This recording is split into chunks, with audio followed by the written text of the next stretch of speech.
As we emerge, or seem to emerge, from what is being widely described as the worst financial crisis since the Great Depression, and then rise to what nearly everyone believes will be a lengthy global recession, it seems clearly necessary that we ask not only why this wasn't more widely predicted, given all the human intelligence around the world devoted to understanding the future of the economic system, but whether we even understand what has just happened, its origins and its significance.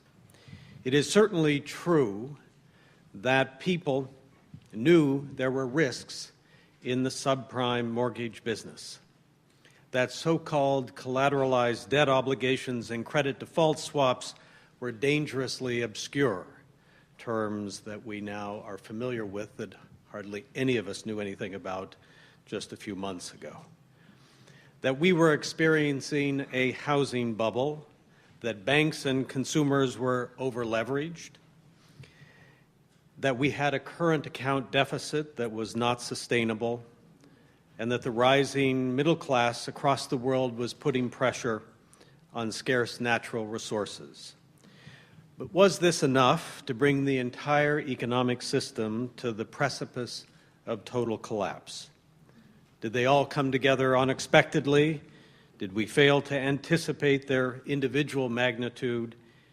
Did our institutions designed to watch over the system fail? Did we not have the right institutions to preside over this complex system? Or are there other forces at work that we have not understood or appreciated and that have brought us to the brink and to the end of an era? It would seem that only when we have answers to these questions and others that we can turn to the future and ask what we need to have to secure a better future. We are extremely fortunate today to have a panel of people who are experts in this subject and who have been among the few to have anticipated what we are now going through. I want to thank Jeff Sachs, Director of the Earth Institute at Columbia, for organizing this important conversation. And we want to welcome and thank the other distinguished members of this afternoon's panel, George Soros, noted global financier and philanthropist, and Nouriel Roubini, who is a professor of economics at NYU's Stern School of Business and co-founder of RGE Monitor, an innovative economic research service. We also want to welcome and thank the moderator for today's discussion, CNN anchor John Roberts. Columbia is very proud to be hosting this discussion. Thank you.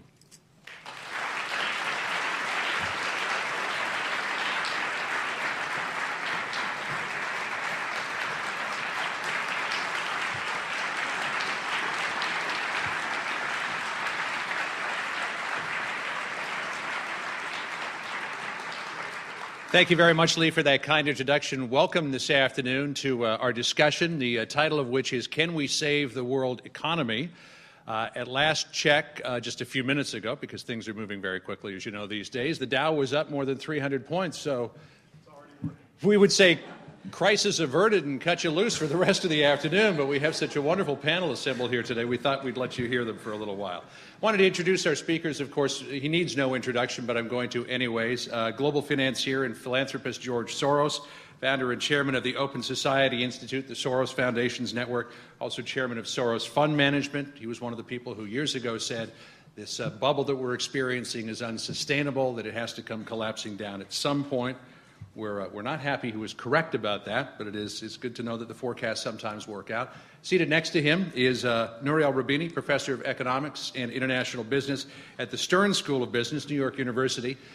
You might remember that in September of 2006, he stood up before a meeting of the International Monetary Fund and said, this bubble can't be sustained. Everybody sort of laughed at him, thought he was a heretic, and next year he was a prophet when they were all asking him what the heck to do about the looming collapse. So he's here with us today, and we're very thankful and proud to have him here.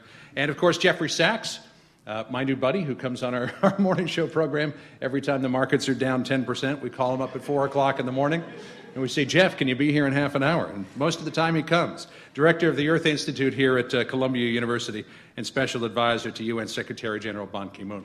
The format of this afternoon is going to go as follows. We're going to hear from each one of our distinguished guests for a number of minutes, and then we'll have a small panel discussion here, and then we'll open it up to questions from the floor. So we hope you've got some interesting topics to talk about this afternoon. Certainly this idea of saving the global economy is something that should provoke a lot of interesting discussion. First of all, I want to welcome up to the podium Mr. Soros. His belief is that to be able to save the global economy, you have to understand how the world works, and he's got some ideas about both of those. Please welcome George Soros.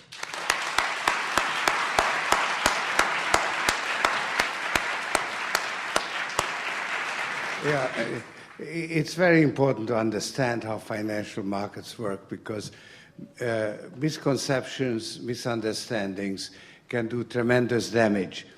And I think we have a case in point because I would say that the root cause of the current calamity is a basic misunderstanding about how financial markets operate. The prevailing paradigm is markets tend towards equilibrium, that deviations from the equilibrium occur in a random manner, and disturbances are due to external shocks to which the system has difficulty in adjusting. Now, the salient feature of this crisis that it was generated by the financial system itself. It was not some external shock like sudden rise in oil prices or even the financial problem in a financial institution. It was something that is generated by the system itself. And that really puts a lie to the prevailing paradigm. And I propose a different paradigm, which we need to now take rather seriously. I proposed it 20 years ago, but it was kind of disregarded. I think this is the time that it has to be taken seriously. It differs from the prevailing paradigm in two major respects. One, that financial markets don't reflect the underlying conditions accurately. They are always provide a distorted or biased picture. And second, that in certain ways and on certain occasions, that biased or distorted valuation can actually affect the so-called fundamentals that market prices are supposed to reflect. And that happens when the misconception actually reinforces a prevailing trend.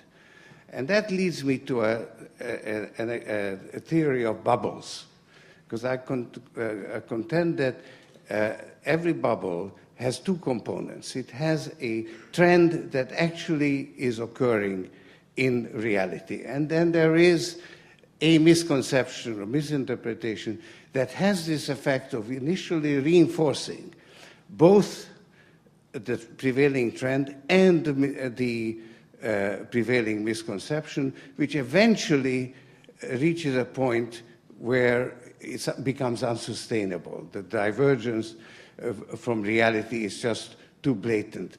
And then you have a reversal. And that's how you have booms and busts. Perhaps the simplest case is connected with real estate, housing or other forms of real estate. And in fact, many bubbles have developed in real estate. And there, the underlying trend is an increased willingness to lend, and an increase in housing prices or real estate prices, which increases the value of the collateral, and together with an increased willingness to extend credit on that collateral to relax the conditions, you have a bubble which eventually becomes unsustainable.